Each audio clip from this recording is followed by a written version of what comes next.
Bienvenidos a este jueves de webinar. El día de hoy hablaremos acerca de el aprendizaje desde la neurociencia y la gestión.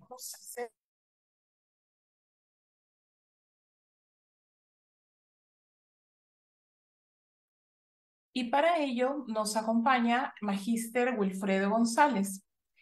El día de hoy el webinar presenta la experiencia de aprendizaje como un proceso de formación de una red sináptica y de un conjunto de procedimientos que ayudan a los docentes a conocer, comprender y a asumir la práctica educativa.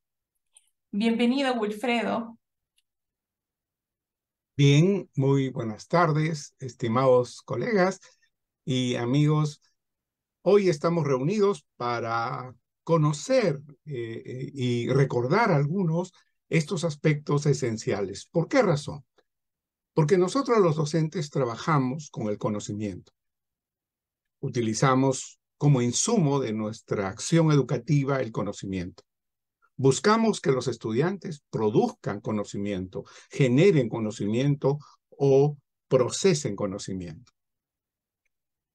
Y además buscamos un proceso muy importante que es el aprendizaje. Y sobre el aprendizaje hemos ido recogiendo explicaciones y teorías, y recientemente hay dos líneas muy fuertes que explican el aprendizaje y que los docentes tenemos que tener en cuenta para poder diseñar de mejor manera nuestra gran actividad que es la enseñanza. Permítanme compartir pantalla para poder con ustedes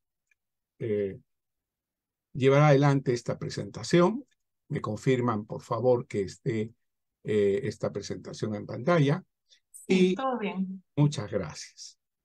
El aprendizaje desde la neurociencia y la gestión. Nos ha tocado vivir, estimados colegas, una época de incertidumbre, de cambios.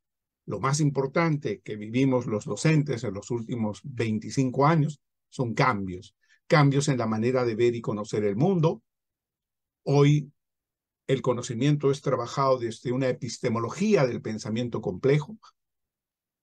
Y el aprendizaje no solo ha cambiado en términos de los medios en lo que uno aprende, sino sobre todo, y claro, si cambian los medios, cambian los estilos, cambian los ritmos, pero lo más importante es la explicación sobre el aprendizaje. Y como lo mencionaba, hay dos elementos de la ciencia que están ayudando a explicar el aprendizaje. La neurociencia cognitiva y la ciencia de la gestión con su enfoque a procesos, que es el tema central de esta exposición. Si cambia el aprendizaje o la explicación que tenemos del aprendizaje, los docentes cambiamos también nuestra manera de enseñar.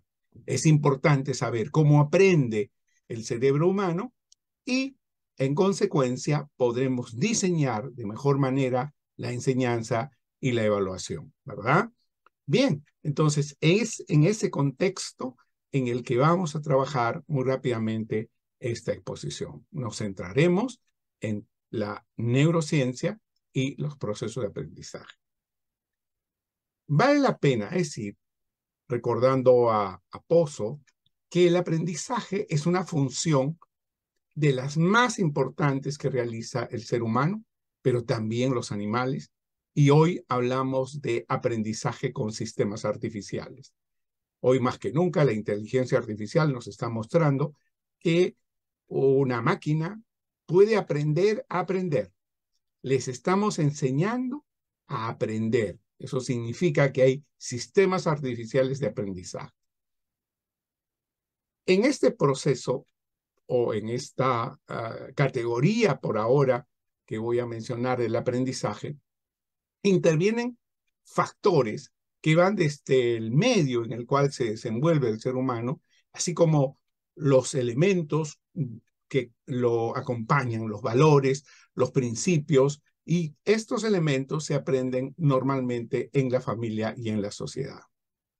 En los entornos familiares en los que vive la persona desde los primeros años de su vida, se establecen los principios del aprendizaje. Y uno de ellos es la experiencia de aprendizaje. Los profesores de hoy han comenzado a utilizar la categoría experiencia de aprendizaje. Pero, estimados amigos, este es un principio al que queremos regresar. No es una novedad. Para algunos, han aparecido con la experiencia. No, la experiencia de aprendizaje es uno de los principios fundamentales. ¿Por qué? Porque los niños aprenden en situaciones y en experiencias de aprendizaje. En ella, todo individuo adquiere. En la experiencia de aprendizaje se adquiere, se afianza o se modifica los conocimientos significativamente. También tenemos que recordar que el aprendizaje puede ser visto como resultado y como proceso en un contexto o bajo condiciones. El aprendizaje es un proceso a través del cual se adquieren, se consolidan o modifican, ya sea habilidades, destrezas, conocimientos, conductas, valores, actitudes. El ser humano adquiere, consolida o modifica. A ese resultado nosotros le llamamos aprendizaje. Ha aprendido algo cuando adquiere, cuando consolida, cuando modifica. Pero para que eso ocurra, tiene que haber un conjunto de procedimientos, por ejemplo, procedimientos de indagación, de experimentación, de estudio, ¿no? Quienes, como yo, hemos estudiado en la década del 60, el 70, en nuestra época no se hacía mucha indagación porque no teníamos los medios, más aprendíamos por estudio, por instrucción y también evidentemente por razonamiento, pero nuestros estilos de aprendizaje eran distintos. Hoy los chicos tienen medios para que puedan hacer indagación, laboratorios en los cuales pueden aprender por experimentación, en fin. Entonces, son estos procedimientos los que van a marcar un proceso para lograr el resultado. Pero eso se da en un contexto especial, en lo que llamamos las situaciones de aprendizaje.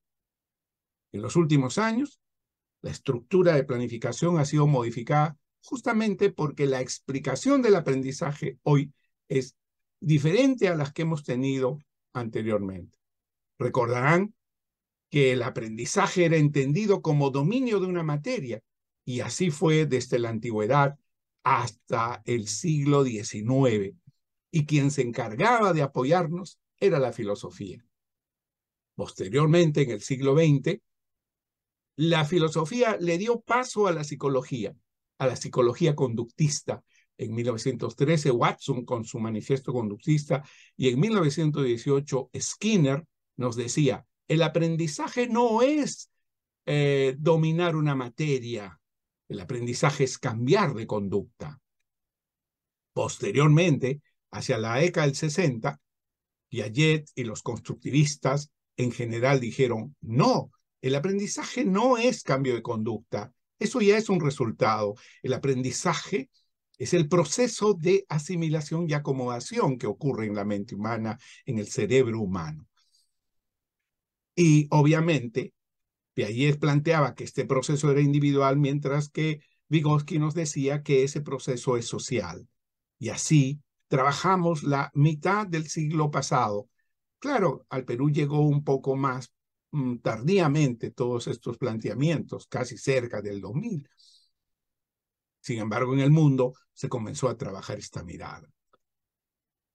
El profesor David Ausubel planteará que ese proceso se realiza gracias a las capacidades de relacionar y organizar.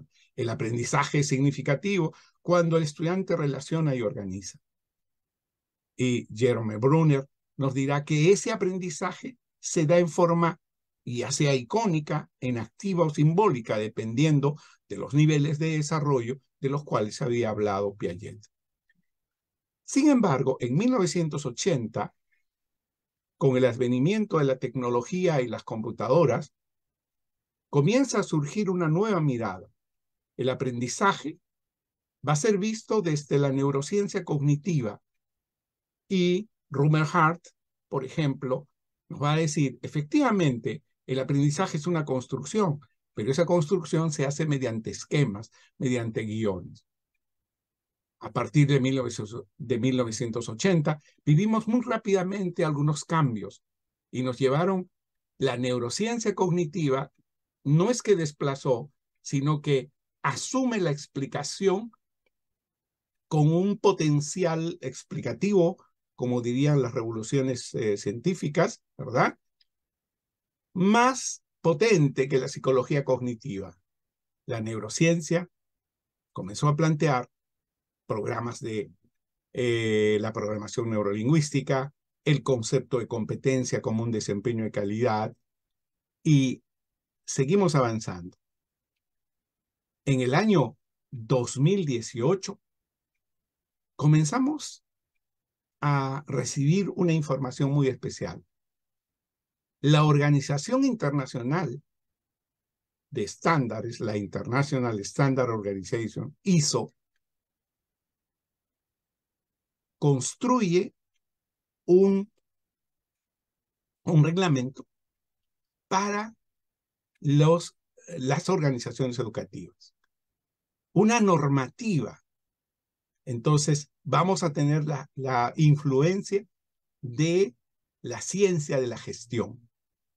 La ciencia de la gestión nos va a hablar de un aprendizaje en términos de proceso, acompañado de lo que venía desde el 2010 como un aprendizaje vivencial y situado. Comenzamos a hablar del aprendizaje basado en proyectos, del aprendizaje basado en problemas, en los estudios de caso, en el aprendizaje basado en retos y, sobre todo, entender el aprendizaje como proceso. El conexionismo supera en sus explicaciones o desplaza de alguna manera al constructivismo, y hoy tenemos en el 2021 y en el 2023 una explicación más amplia de lo que fue el aprendizaje. He querido mostrar en una línea del tiempo este recuerdo, queridos colegas y amigos, de no tenemos aún una explicación completa sobre el aprendizaje. Tenemos teorías que nos acercan más y es necesario entenderlas y comprenderlas para que los profesores hoy podamos realmente diseñar una experiencia de aprendizaje o podamos hablar de una situación significativa de aprendizaje que tanto nos insisten. Es necesario conocer estos fundamentos y los cambios que ha habido. La neurociencia comenzó a darnos nuevas perspectivas. Judy Willis nos dice que los grandes avances de la neurociencia están develando mecanismos cerebrales de lo que hace posible aprender y recordar.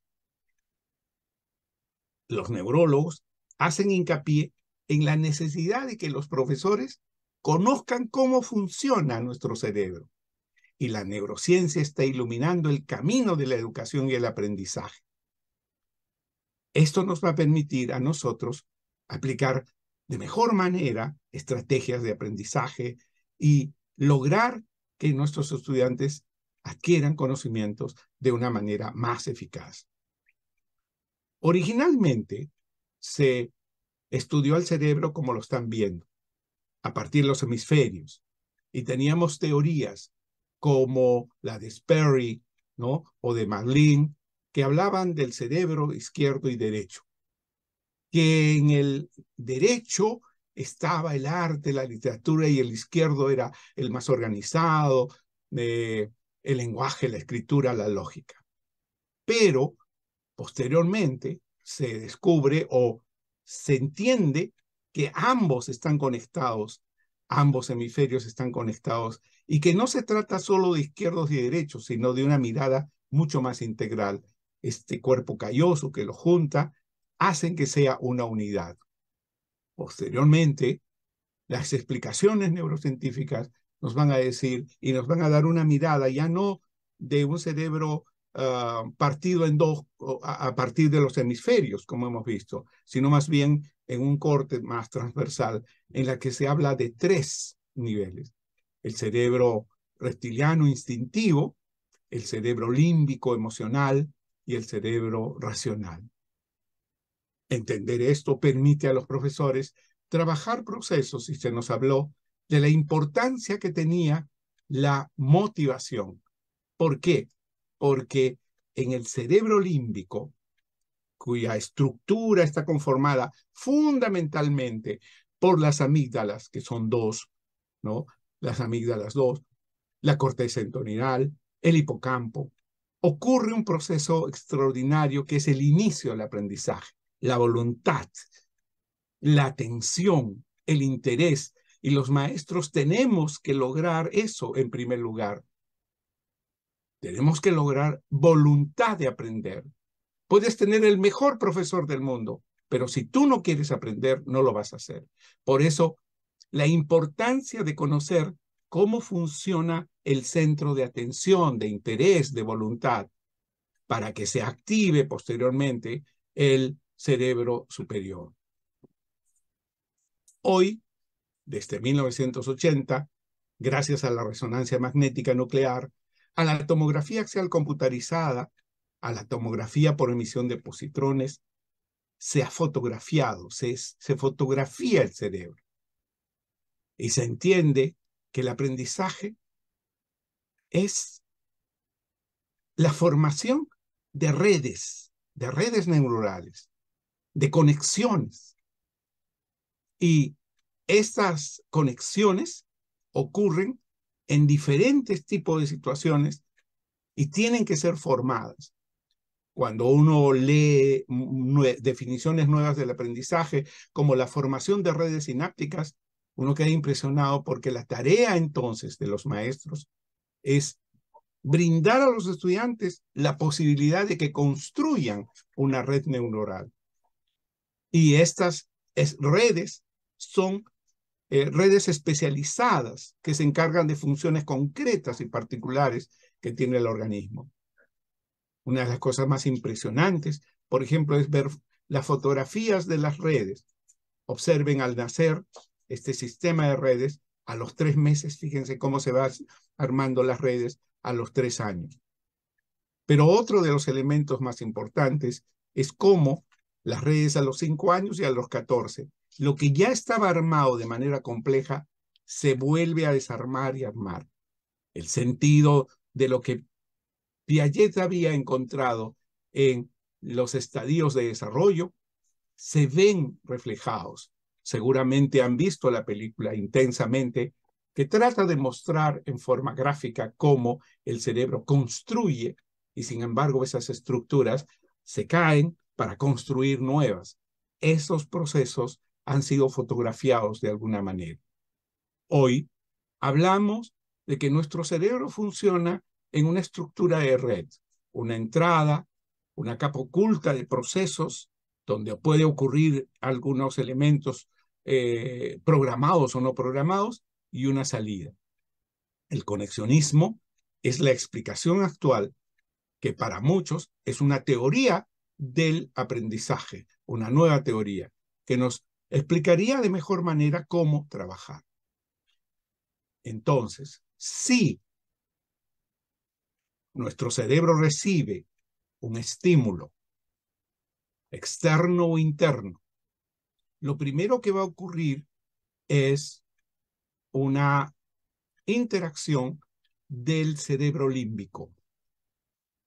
Se activará la atención, el interés, y ojalá logremos compromiso. Porque si eso es posible, entonces podremos tener una respuesta mucho más consistente en actuación y desarrollo. Pero ese punto inicial, el nodo emocional del cerebro límbico, se va a conectar con el nodo del procesamiento, de la preparación, con el trabajo de la memoria operativa.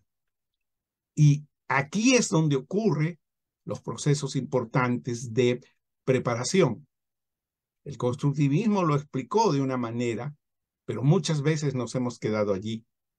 Por ejemplo, conversaba con algunos profesores, por ejemplo, del área de religión, me decían, ¿qué está trabajando? Analiza la parábola del hijo pródigo. Muy bien. Por supuesto que hago una motivación importante, profesor, y luego hacemos el trabajo de analizar la parábola de la misericordia, como se llama actualmente. Y le preguntamos, ¿para qué? ¿Cuál es la actuación? ¿Cuál es la salida? ¿Cuál es la acción a la que lleva? Entonces me decía, no, lo que queremos es que analice eh, la parábola o que analice el texto. ¿Para qué? ¿Hacia qué vamos? ¿Cuál es la actuación, el desempeño? ¿Cuál va a ser la aplicación? Entonces, lo que ahora se trabaja fundamentalmente, como estarán viendo, esta red sináptica tan importante está conformada fundamentalmente por tres grandes nodos.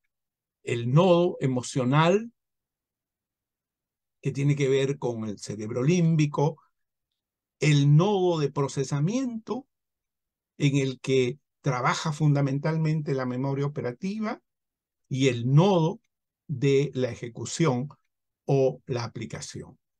Bien, este nodo, vamos a ir viendo algunos aspectos más. El nodo de la preparación trabaja fundamentalmente con conceptos.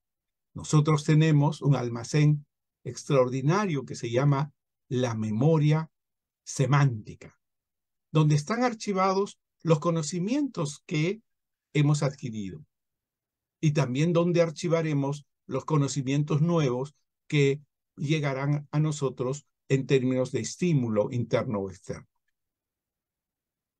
Muchas veces nos quedamos en eso, pero en realidad la persona, además de su memoria semántica, maneja una memoria episódica en la que están guardadas sus experiencias, ¿no? Están guardadas eh, sus emociones, sus percepciones, la imaginación, la intuición, el razonamiento, sus experiencias de fe, que intervienen en el procesamiento cuando queremos lograr aprendizaje. Y no solamente tienen que ver los elementos de la memoria semántica, conocimientos. No solo tienen que ver nuestras experiencias, la imaginación, la emoción, la percepción. Además, nuestro cerebro tiene en sus almacenes destrezas instrumentales. Léase, identifica, compara, discrimina. Todo eso que nos han enseñado que logremos con los chicos. Y cuando diseñamos, analiza el texto, ¿no? Estamos usando una destreza instrumental. Y analiza el texto, ¿para qué? Para generar una opinión, entonces hay una actuación. Para redactar un texto expositivo que describe, es una actuación, un desempeño. O sea, tiene que haber una salida. Hoy, efectivamente, muchos colegas me dicen, pero es más complejo lo que tenemos que hacer ahora. Antes era mucho más fácil. Íbamos al aula y dictábamos una clase magistral sobre algo. Hoy tenemos que lograr que ocurra todo este proceso. Por eso decimos que cuando hay un estímulo, esperamos una respuesta, una actuación.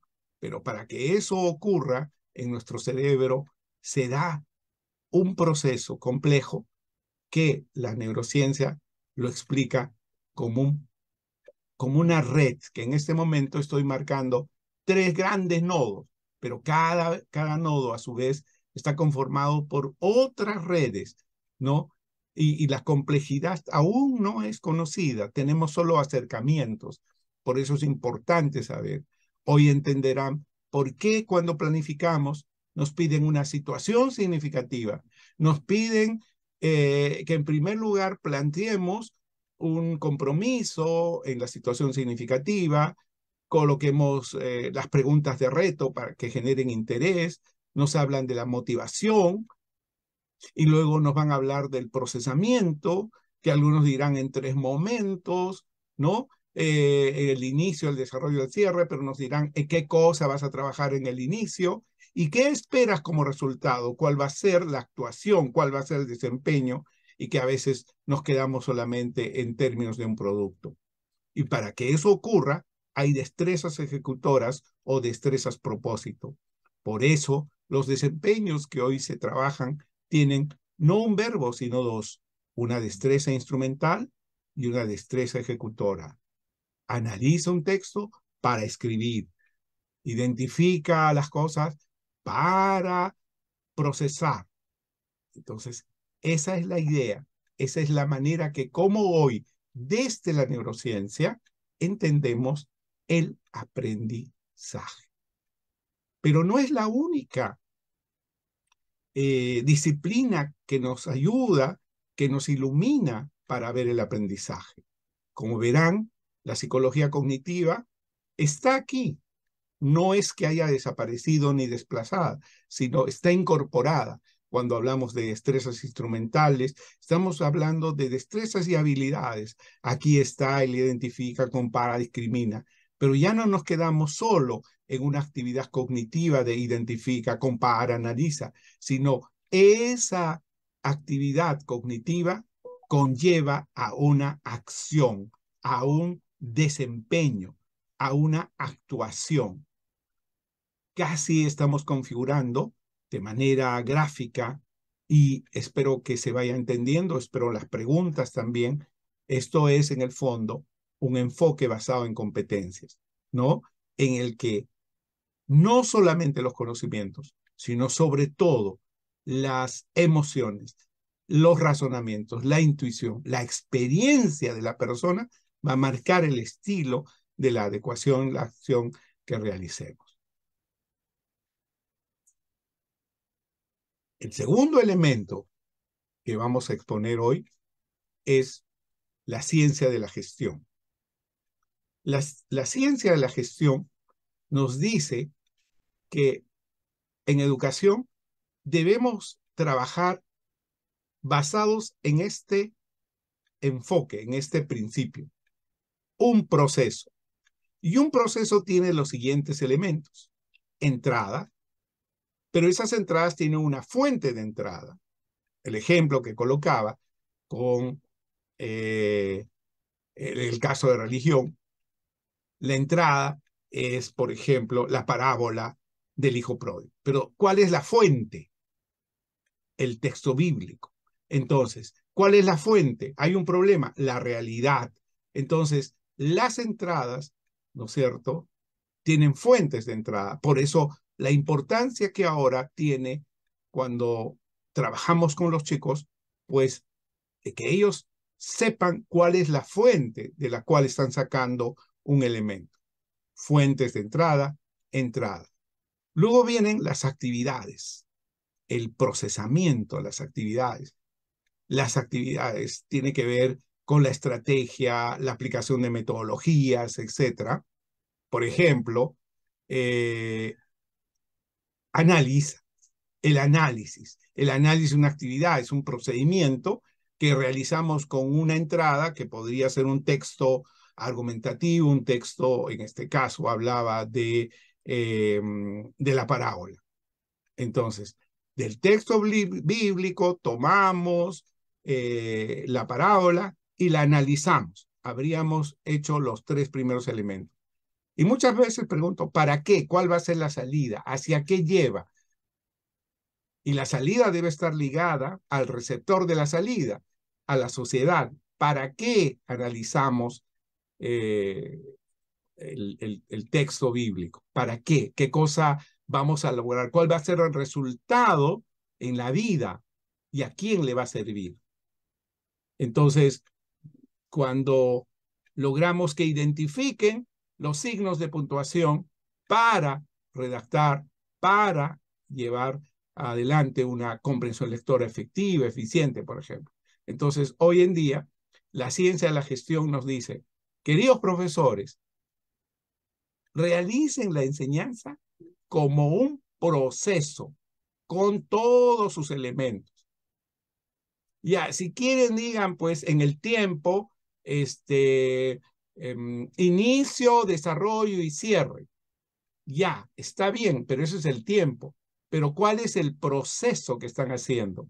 ¿Cuál es la fuente? ¿Cuál es tu entrada? ¿Cuáles son tus actividades? ¿No? Y por eso vamos a plantear que el aprendizaje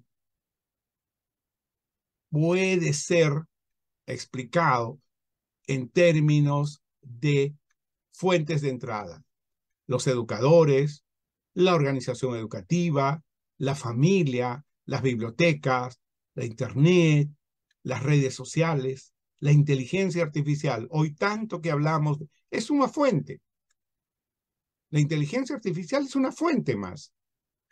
Con esa fuente, ¿qué hacemos? ¿Cuál va a ser la entrada? La entrada tienen que ser hechos que tomamos de la realidad, preguntas que les planteamos al estudiante, les planteamos inquietudes de explicación, de solución. Con esto que has encontrado en las redes sociales, con este dato que obtenemos de la inteligencia artificial, ¿qué explicación podemos dar? ¿Qué solución? ¿Qué entendimiento? ¿Qué nivel de comprensión? Y para que ocurra eso, tenemos que plantearles propósitos, metas, tareas de indagación, tareas de reflexión, tareas de diseño en concreto, ¿no? Esto es cómo se construye una situación de aprendizaje. Y luego necesitamos que realice actividades, procedimientos de aprendizaje, que pueden ser dependientes o pueden ser autónomas. Dependientes porque el maestro o alguien controla el proceso. Y esas actividades a veces son impuestas, son tareas obligatorias. Los profesores facilitamos esa actividad, las mediamos, como dicen los vygotsquianos, las guiamos, como dicen los constructivistas actuales, o los que trabajan en enfoque competencias. Pero cuando se dice que la actividad es dependiente, es porque va a depender de la guía de un maestro. Y por eso entre esas actividades está la instrucción, la transposición didáctica, la transferencia. Y gracias a esa instrucción es que va a haber una salida. Pero en muchos casos se combina con actividades autónomas. El estudiante experimenta, razona, descubre, intuye, imagina, tiene certezas, tiene fe. Y cuando se combina las actividades dependientes con las autónomas o las independientes, esperamos una salida. ¿Qué esperamos como aprendizaje? Adquisición de conocimientos nuevos o consolidación de conocimientos que ya tenía, o quizás modificación, las tres cosas. ¿Qué adquirimos? Habilidades, conocimientos, información. ¿Qué consolidamos? Habilidades, conductas, destrezas. ¿Qué modificamos? Habilidades. O sea, el resultado, la salida del proceso es esa adquisición, esa consolidación, esa modificación, que es posible verificarla, medirla, comprobarla. Pero esa salida tiene que llegar, tiene que servir en la vida al estudiante, a la familia, a la sociedad, a la organización educativa en su conjunto. Mis queridos amigos, esta es la manera de ver el aprendizaje como un proceso que tiene fuentes de entrada, que tiene una entrada que es la situación de aprendizaje, las actividades que se necesita hacer, la salida y la reacción de salida. ISO 21001 tiene una norma que verifica y chequea. Hay colegios que, por ejemplo, tienen la acreditación ISO 21001. Y claro, ¿por qué les han dado esa? Porque organizan su proceso de enseñanza entendiendo que el aprendizaje es un proceso. Efectivamente, esa es la mirada que se está siguiendo en la actualidad. El reto para muchos es cómo se está implementando por ejemplo, esta normativa en las organizaciones educativas, como les decía, se está implementando esta mirada. ¿Y cómo es esta mirada? Esta mirada significa que se hace un proceso, ¿no?, de 4 elementos, como lo planteó Deming: planificar, hacer, verificar, actuar, el famoso PHBA. Y en la norma, la planificación, repito, Deming dice, si usted no puede describir lo que está haciendo como un proceso, usted no sabe lo que está haciendo, ¿no? Fíjense, entonces, si usted, profesor, no me puede explicar su enseñanza como un proceso o no me puede explicar el aprendizaje como proceso, entonces Deming va a decir, usted no sabe lo que está haciendo. ¿Y cómo es eso? Él planteaba esta mirada de planificar, hacer, verificar, actuar. Y en la norma, para los que quieran avanzar un poco más en el sistema de gestión de organizaciones educativas, existen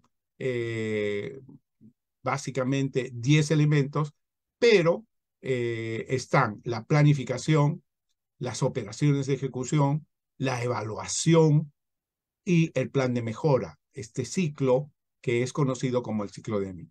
Entonces, estos elementos van a llevar a que el aprendizaje pueda partir de un aprendizaje dependiente, como lo he dicho, o de un aprendizaje autónomo, ¿no?, en que el niño va colocando sus elementos y su libertad, pero ambos son complementarios.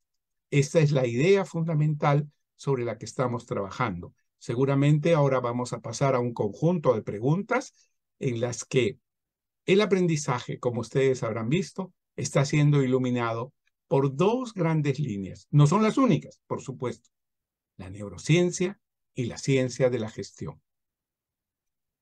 Estamos a su disposición.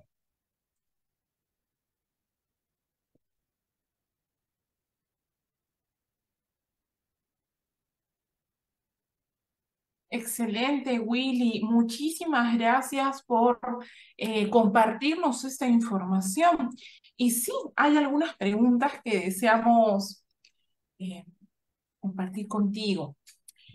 Una maestra nos pregunta, ya lo has comentado, pero pregunta, entonces, ¿cuál sería el rol de las destrezas cognitivas dentro de todo este proceso? Sé que desarrollarlas implica también un proceso. ¿Esto sería un subproceso de un gran proceso o cómo se concibiría? Lo que pasa es que venimos de un enfoque de procesos que entendía que los procesos cognitivos eran la meta y que los conocimientos eran el insumo. Se nos enseñó que la finalidad era el desarrollo de los procesos cognitivos. Sin embargo, ahora esos procesos cognitivos tienen que realizarse. Y como muy bien pregunta la maestra, efectivamente, ahora tienen una función instrumental. Lo que se busca es la actuación. O sea, no solo debe realizar procesos, sino esos procesos tienen que tener una salida, una finalidad. ¿Para qué le enseño a analizar? Porque yo le puedo enseñar a analizar la parábola del hijo pródigo de una manera maravillosa. Y entonces le preguntaba al profesor de religión, ¿pero cuál es tu finalidad? ¿Sacar analíticos? ¿O ese análisis debe llevarlo a una práctica concreta de su vida?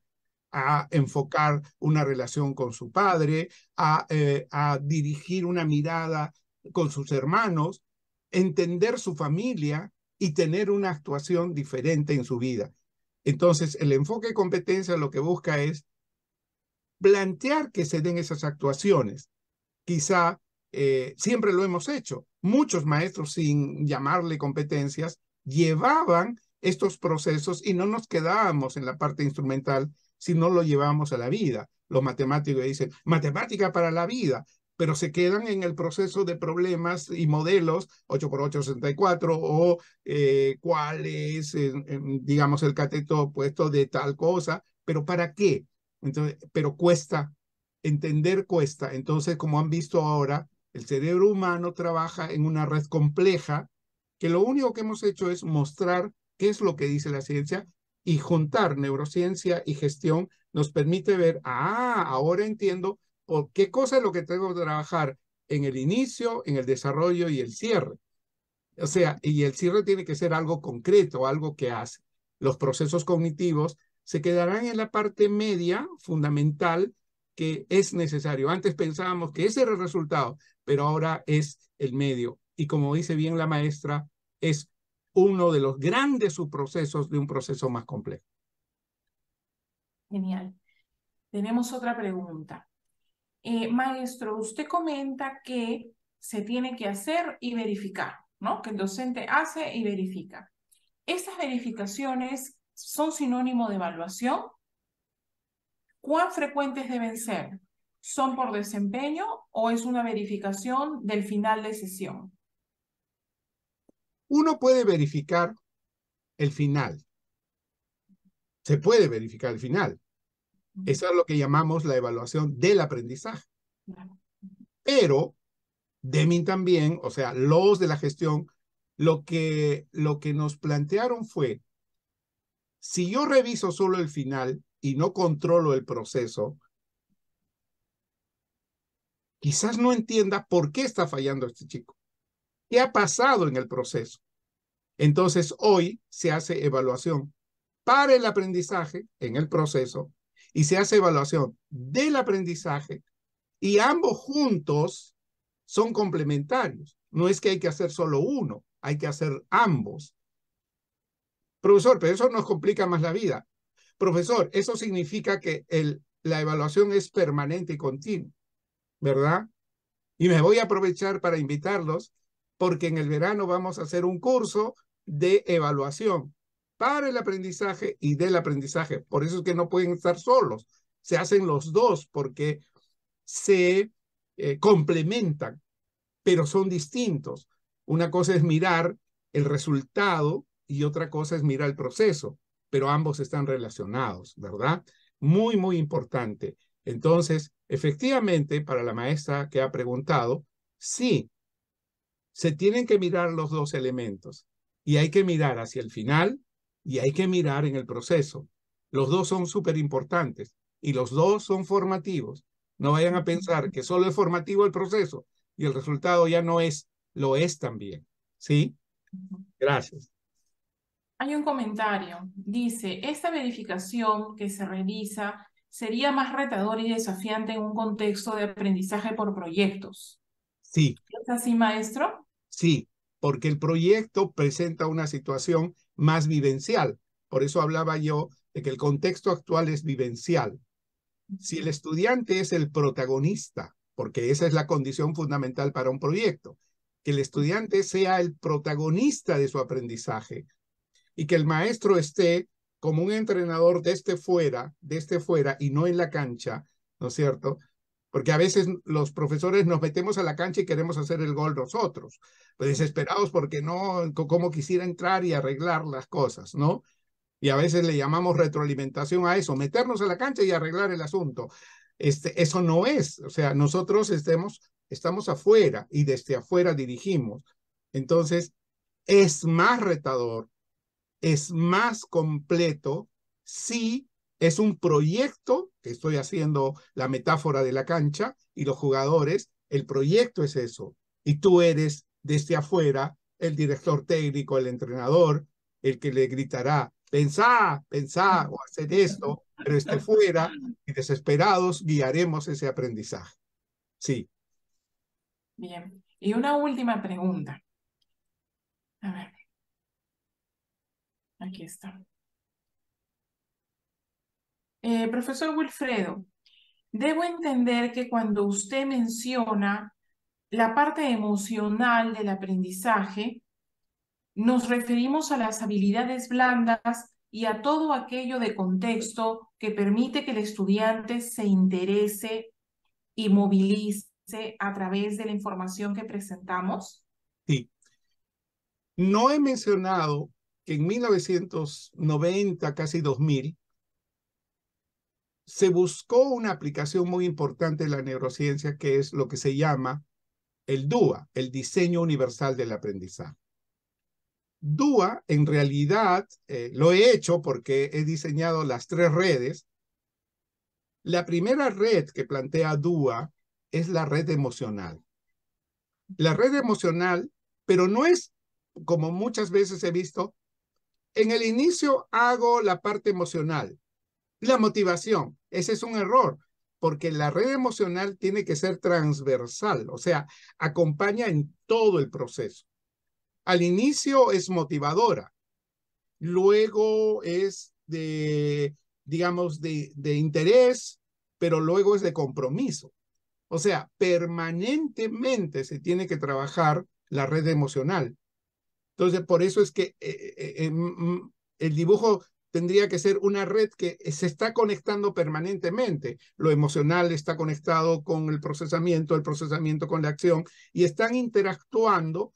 Por eso es difícil dibujar lo que es una red, pero la red sináptica tiene miles de conexiones. Entonces, la emoción y la motivación, venimos de una idea en que nos decían 5 minutos de motivación, 5 el momento del conflicto cognitivo, 5 minutos.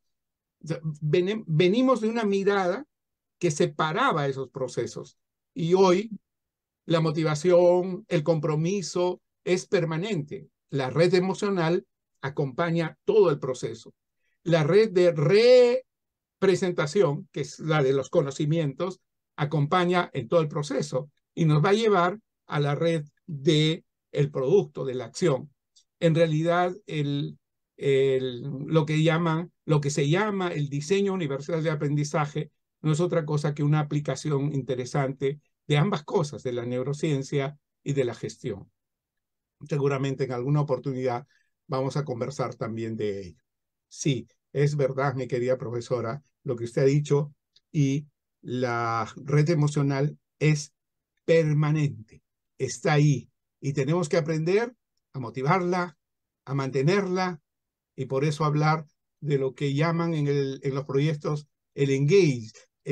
No es solamente motivación, es enganche, es compromiso, y eso es lo que tenemos que lograr. Bien. Han aparecido 2 preguntas más. A ver, Voy a tener que elegir una. sí, a ver, tú, Carolina. La más concreta. ¿Es un gran reto enfatizar el sistema límbico para promover procesos cognitivos en cada sesión?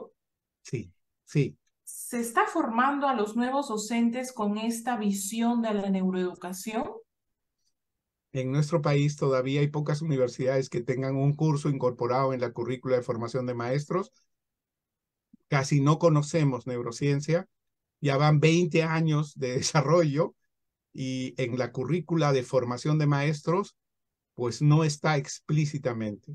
Claro. Y tampoco tenemos profesores preparados desde la educación, porque normalmente se convoca y los que conocen eso son médicos, son neurólogos, y entonces te dan un curso de los hemisferios, de los elementos, pero ¿cómo lo llevas a educación? Entonces necesitamos neuropedagogos, y eso no hay. Entonces tenemos que ir trabajando en eso, creo, prepararnos. Casi la mayoría de lo que recibimos es porque buscamos textos. He mostrado algunos 2 libros en la presentación. He mostrado el texto de Willis, el texto de tal manera que hoy hay información, y en las redes hay mucha información de lo que debe ser.